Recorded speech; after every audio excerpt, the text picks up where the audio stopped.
唔認同？我唔認同。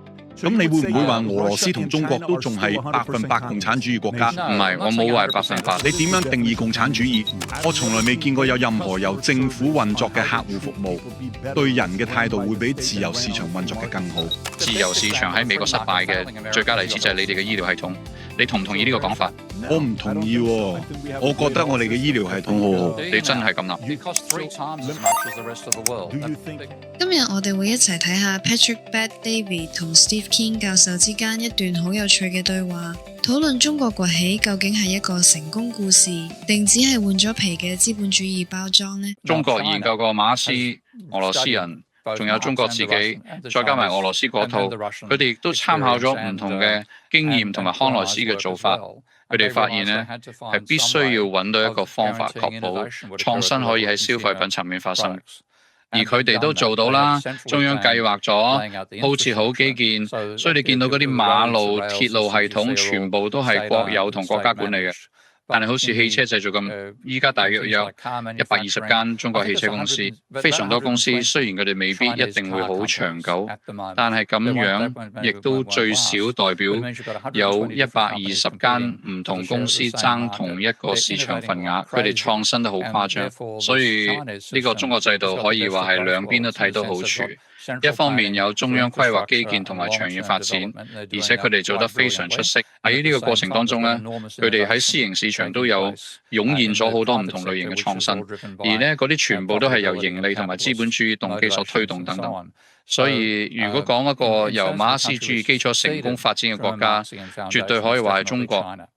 佢哋就係要你揀一個好似做選擇題咁。我哋中國研究過西方失敗嘅地方，又研究過自己嘅4000幾年歷史，最後建立咗一套連教科書都未有名嘅模式，真係有型。咁我哋應該點樣去判斷成功與否呢？我哋應該點樣去比較資本主義同共產主義嘅成敗？其實又係美國同中國嘅結果作比較。其實中國經濟增長嘅速度同埋脫貧嘅總人數咧，真係遠遠超越咗美國歷史上嘅成就。而美國嘅工業已經失去咗複雜性，失去咗一嗰啲好核心嘅嘢嘅。中國反而提升咗佢嘅產業複雜度同埋技術水平。自從鄧小平改革之後咧，呢系列嘅經濟改革真係好關鍵。你睇下，已經有超過5億人成功咁樣擺脫咗絕對貧窮咯。所以其實呢個發展可以話係真係好犀利，呢個就係真相。佢哋係咪即係已經接受咗一部分嘅資本主義元素？一部分資本主義元素啦。咁當然好多人都會用一種好刻板嘅態度去睇，好似資本主義對共產主義咁，好似兩者都係一個標準版本咁。其實資本主義國家同共產主義國家之間都有好大分別。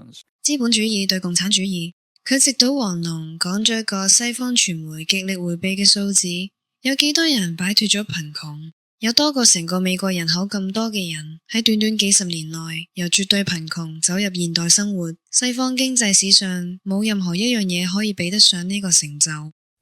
我會話中國係資本主義，因為佢哋政府係共產主義，但係佢哋有自由市場元素，容許你去競爭，唔係靠強迫嚟嘅。你未必可以有意見，但你有能力去創業。佢哋會睇住其他人成功，然後佢哋決定抄襲有效嘅做法，就係美國嗰套。俄羅斯都係咁，某程度上，你唔認同呢兩個概念咩？唔認同，我唔認同。咁你會唔會話俄羅斯同中國都仲係100%共產主義國家？唔係，我冇話100%，所以我先會睇住試下，唔好將嗰啲嘢分得咁黑白，所有嘢擺出嚟。我哋唔試下咁做，你可唔可以定義下共產主義對你嚟講係咩意思？你點樣定義共產主義？其實而家世界都冇真正嘅共產主義。如果你要揾一個最純粹嘅講法，兩套制度嘅意識形態，資本主義基本上就係話每個人都為自己謀利益，盡量為自己爭取最大嘅得益，然後靠住自利同埋自我着迷，就會得到最好嘅結果。你對資本主義嘅定義就係咁自利呢個講法同我聽過嘅版本唔同。數學上，如果淨係自利，數學上係唔可能。啱啊，啱嘅，係唔可能嘅。呢個係一個好重要嘅重點。兩套制度去到極端咧，都係唔可能實現。西方思維有種傾向咧，係左右對立，一個極端對住另一個。社會主義經濟通常有一半啦，甚至以上咧，都係由政府提供。資本主義就佔咗甚至唔夠一半。但係隨住時間慢慢過去，社會對資源嘅需求越嚟越多。對於一個先進社會嚟講，呢一類嘅就係我哋所謂嘅公共財富，例如醫療，我嘅健康會影響你嘅健康。如果我染咗傳染病，你都好大機會會中招。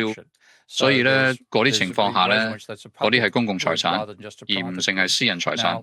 而家有好多唔同範疇都係咁，教育，受過良好教育嘅勞動，大家都會受益；相反，大家只會受害。隨住社會越嚟越先進咧，公共財嘅範圍其實都會跟住擴大。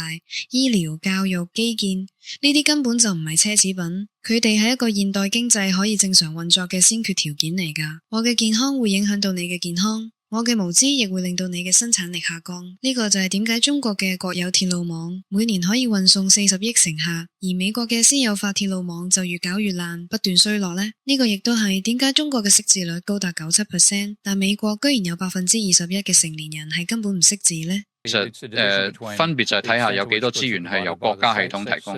作為市民咧，你可以理所當然享有，定係要自己俾錢買。而社會主義經濟體就會有更多咧嗰啲公共資源啦。我從來未見過有任何由政府運作嘅客戶服務，對人嘅態度會比自由市場運作嘅更好。如果你係一個喺中國做緊官僚嘅人，你就有一套一定要達到嘅指標，而且咧嗰啲指標係非常之嚴格嘅。如果你達唔到，唔係俾人炒就係升唔到職，咁你就會變得僵化。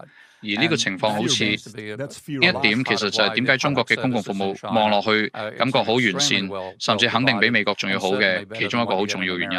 自由市場喺美國失敗嘅最佳例子就係你哋嘅醫療系統。你同唔同意呢個講法？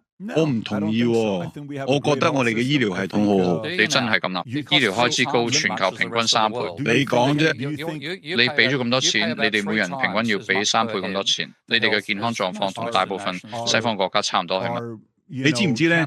人均 GDP 其實好高。如果澳洲係我哋嘅其中一個州，你哋排名頂多得第40咋。如果英國係一個州，佢仲慘過密西西比州，排到第51名。資本主義喺美國幫到最多人脫貧，遠勝世界上任何一個國家。我都幾驚訝你會反對呢樣嘢。唔好意思，其實我覺得呢個討論真係好黑白分明，想留翻嗰啲模糊感。你可以隨便加嗰啲色彩，想加就加啦。所謂色彩，其實我本來想講醫療方面。而家你話美國嘅醫療系統冇問題，但你哋嘅人均壽命比幾乎所有其他主要西方國家都要低。我唔知實際嘅數字，但我覺得美國人均壽命咧大約係74至78歲，而世界各地平均係84歲，而且你哋每人平均俾醫療系統嘅錢係其他地方嘅3倍。醫療商品化之所以咁失敗，係因為當你病重甚至就死嗰陣，你根本冇得講價。如果你有病要揾最頂尖嘅醫生，你都會肯俾最高價錢。其實我估好多人會問，咁你點睇羅伯金拉迪呢？你對 RFK 有嗰啲咩感覺呢？美國人嘅平均壽命79歲，大部分已發展嘅西方國家都超過80歲，中國大約79歲，而且仲不斷上升。而家西方嘅討論就變成咁。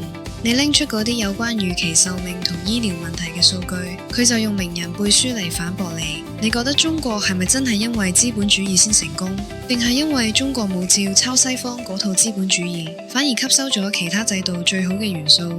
好啦，今集就講到呢度先。唔知大家對今集嘅主持人會唔會覺得佢太偏激呢？喺留言區度留言，大家分享下啦。我哋下集再見，拜拜。